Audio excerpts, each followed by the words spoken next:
La Bible en un an, le 9 avril, le livre de Deutéronome, chapitre 33, verset 1 au chapitre 34, verset 12. Le livre des psaumes, chapitre 78, verset 54 à 72. Le livre des proverbes, chapitre 12, versets 9 et 10. L'épître de Jacques, chapitre 1, versets 1 à 27.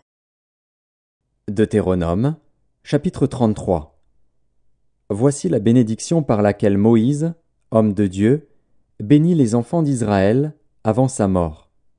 Il dit : L'Éternel est venu du Sinaï, il s'est levé sur eux de Séhir, il a resplendi de la montagne de Paran, et il est sorti du milieu des saintes myriades. Il leur a de sa droite envoyé le feu de la loi. Oui, il aime les peuples. Tous ses saints sont dans ta main. Ils se sont tenus à tes pieds, ils ont reçu tes paroles. Moïse nous a donné la loi, héritage de l'assemblée de Jacob. Il était roi en Israël, quand s'assemblaient les chefs du peuple et les tribus d'Israël. Que Ruben vive et qu'il ne meure point, et que ses hommes soient nombreux. Voici sur Juda ce qu'il dit. Écoute, ô Éternel, la voix de Juda, et ramène-le vers son peuple. Que ses mains soient puissantes, et que tu lui sois en aide contre ses ennemis. Sur Lévi il dit, les Thummim et les Urim ont été confiés à l'homme saint, que tu as tenté à Massa, et avec qui tu as contesté aux eaux de Mériba. Lévi dit de son père et de sa mère, je ne les ai point vus.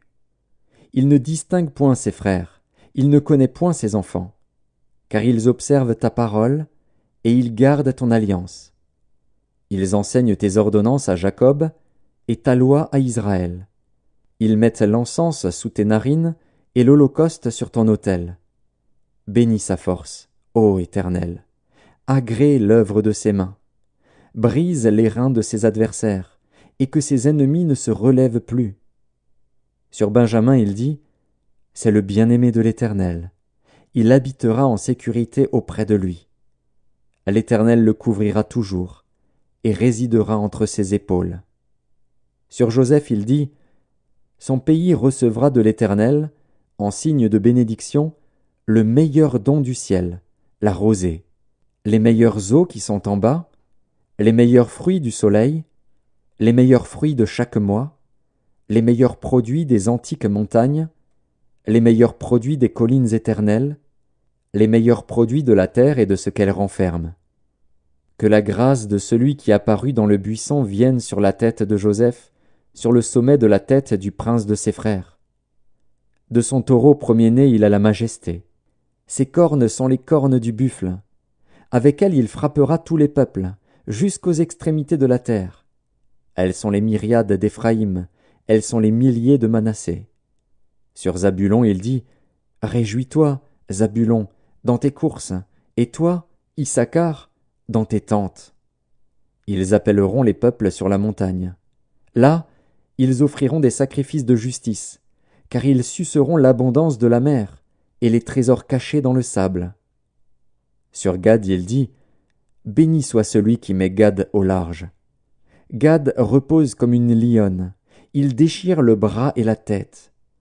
Il a choisi les prémices du pays, car là est caché l'héritage du législateur. Il a marché en tête du peuple, il a exécuté la justice de l'Éternel et ses ordonnances envers Israël. Sur Dan il dit, Dan est un jeune lion, qui s'élance de Basan. Sur Nephtali il dit, Nephtali, rassasié de faveur et comblé des bénédictions de l'Éternel, prend possession de l'Occident et du Midi. Sur Azer il dit, béni soit Azer entre les enfants d'Israël, qu'il soit agréable à ses frères, et qu'il plonge son pied dans l'huile. Que tes verrous soient de fer et d'airain, et que ta vigueur dure autant que tes jours. Nul n'est semblable au Dieu d'Israël, il est porté sur les cieux pour venir à ton aide, il est avec majesté porté sur les nuées. Le Dieu d'éternité est un refuge, et sous ses bras éternels est une retraite. Devant toi il a chassé l'ennemi, et il a dit, extermine. Israël est en sécurité dans sa demeure, la source de Jacob est à part dans un pays de blé et de moût, et son ciel distille la rosée. Que tu es heureux, Israël! Qui est comme toi, un peuple sauvé par l'Éternel, le bouclier de ton secours et l'épée de ta gloire? Tes ennemis feront défaut devant toi, et tu fouleras leurs lieux élevés. Deutéronome, chapitre 34. Moïse monta des plaines de Moab sur le mont Nébo, au sommet du Pisga, vis-à-vis de Jéricho. Et l'Éternel lui fit voir tout le pays. Galaad jusqu'à Dan, tout Nephtali, le pays d'Éphraïm et de Manassé, tout le pays de Juda jusqu'à la mer occidentale, le Midi, les environs du Jourdain, la vallée de Jéricho, la ville des palmiers, jusqu'à Tsoar. L'Éternel lui dit, « C'est là le pays que j'ai juré de donner à Abraham, à Isaac et à Jacob en disant, « Je le donnerai à ta postérité. » Je te l'ai fait voir de tes yeux, mais tu n'y entreras point. Moïse, serviteur de l'Éternel, mourut là, dans le pays de Moab, selon l'ordre de l'Éternel. Et l'Éternel l'enterra dans la vallée, au pays de Moab, vis-à-vis de Beth-péor. Personne n'a connu son sépulcre jusqu'à ce jour. Moïse était âgé de 120 ans lorsqu'il mourut. Sa vue n'était point affaiblie, et sa vigueur n'était point passée. Les enfants d'Israël pleurèrent Moïse pendant 30 jours dans les plaines de Moab. Et ces jours de pleurs et de deuil sur Moïse arrivèrent à leur terme. Josué, fils de Nun, était rempli de l'esprit de sagesse, car Moïse avait posé ses mains sur lui. Les enfants d'Israël lui obéirent et se conformèrent aux ordres que l'Éternel avait donnés à Moïse. Il n'a plus paru en Israël de prophète semblable à Moïse, que l'Éternel connaissait face à face. Nul ne peut lui être comparé pour tous les signes et les miracles que Dieu l'envoya faire au pays d'Égypte contre Pharaon, contre ses serviteurs et contre tout son pays, et pour tous les prodiges de terreur que Moïse accomplit à main forte sous les yeux de tout Israël. Psaume 78. Il les amena vers sa frontière sainte, vers cette montagne que sa droite a acquise. Il chassa devant eux les nations, leur distribua le pays en héritage, et fit habiter dans leurs tentes les tribus d'Israël. Mais ils tentèrent le Dieu très haut, et se révoltèrent contre lui, et ils n'observèrent point ses ordonnances. Ils s'éloignèrent et furent infidèles comme leur père. Ils tournèrent comme un arc trompeur. Ils l'irritèrent par leurs hauts lieux, ils excitèrent sa jalousie par leurs idoles. Dieu entendit, et il fut irrité. Il repoussa fortement Israël. Il abandonna la demeure de Silo, la tente où il habitait parmi les hommes. Il livra sa gloire à la captivité et sa majesté entre les mains de l'ennemi. Il mit son peuple à la merci du glaive, et il s'indigna contre son héritage. Le feu dévora ces jeunes hommes, et ces vierges ne furent pas célébrées. Ces sacrificateurs tombèrent par l'épée, et ces veuves ne pleurèrent pas. Le Seigneur s'éveilla comme celui qui a dormi, comme un héros qui a subjugué le vin. Il frappa ses adversaires en fuite, il les couvrit d'un opprobre éternel. Cependant il rejeta la tente de Joseph, et il ne choisit point la tribu d'Éphraïm.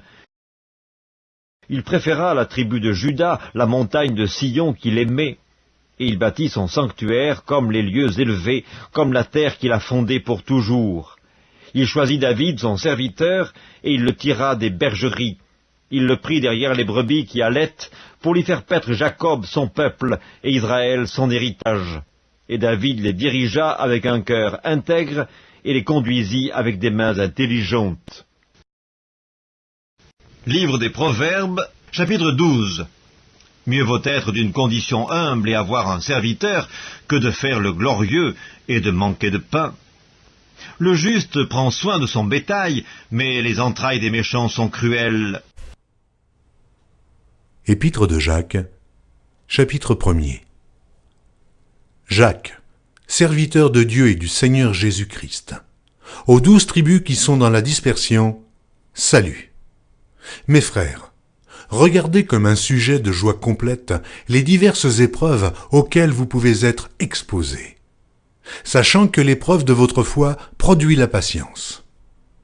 Mais il faut que la patience accomplisse parfaitement son œuvre, afin que vous soyez parfaits et accomplis, sans faillir de rien. Si quelqu'un de vous manque de sagesse, qu'il la demande à Dieu, qui donne à tous, simplement et sans reproche, et elle lui sera donnée. Mais qu'il la demande avec foi, sans douter. Car celui qui doute est semblable au flot de la mer, agité par le vent et poussé de côté et d'autre. Qu'un tel homme ne s'imagine pas qu'il recevra quelque chose du Seigneur. C'est un homme irrésolu, inconstant dans toutes ses voies. Que le frère de condition humble se glorifie de son élévation. Que le riche, au contraire, se glorifie de son humiliation, car il passera comme la fleur de l'herbe. Le soleil s'est levé avec sa chaleur ardente, il a desséché l'herbe, sa fleur est tombée, et la beauté de son aspect a disparu. Ainsi, le riche se flétrira dans ses entreprises. Heureux l'homme qui supporte patiemment la tentation, car après avoir été éprouvé, il recevra la couronne de vie que le Seigneur a promise à ceux qui l'aiment. Que personne, lorsqu'il est tenté, ne dise « c'est Dieu qui me tente », car Dieu ne peut être tenté par le mal, et il ne tente lui-même personne. Mais chacun est tenté quand il est attiré et amorcé par sa propre convoitise. Puis la convoitise, lorsqu'elle a conçu, enfante le péché, et le péché étant consommé, produit la mort. Ne vous y trompez pas, mes frères bien-aimés. Toute grâce excellente et tout don parfait descendent d'en haut, du Père des Lumières, chez lequel il n'y a ni changement, ni ombre de variation. Il nous a engendrés selon sa volonté, par la parole de vérité, afin que nous soyons en quelque sorte les prémices de ses créatures. Sachez-le, mes frères bien-aimés, ainsi que tout homme soit prompt à écouter, lent à parler, lent à se mettre en colère, car la colère de l'homme n'accomplit pas la justice de Dieu. C'est pourquoi, rejetant toute souillure et tout excès de malice, recevez avec douceur la parole qui a été plantée en vous et qui peut sauver vos âmes. Mettez en pratique la parole et ne vous bornez pas à l'écouter en vous trompant vous-même par de faux raisonnements. Car si quelqu'un écoute la parole et ne la met pas en pratique, il est semblable à un homme qui regarde dans un miroir son visage naturel et qui, après s'être regardé, s'en va et oublie aussitôt qui il était. Mais celui qui aura plongé les regards dans la loi parfaite, la loi de la liberté, et qui aura persévéré, n'étant pas un auditeur oublieux, mais se mettant à l'œuvre, celui-là sera heureux dans son activité.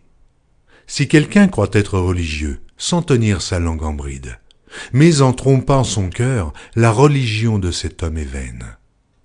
La religion pure et sans tache, devant Dieu notre Père, consiste à visiter les orphelins et les veuves dans leur affliction et à se préserver des souillures du monde.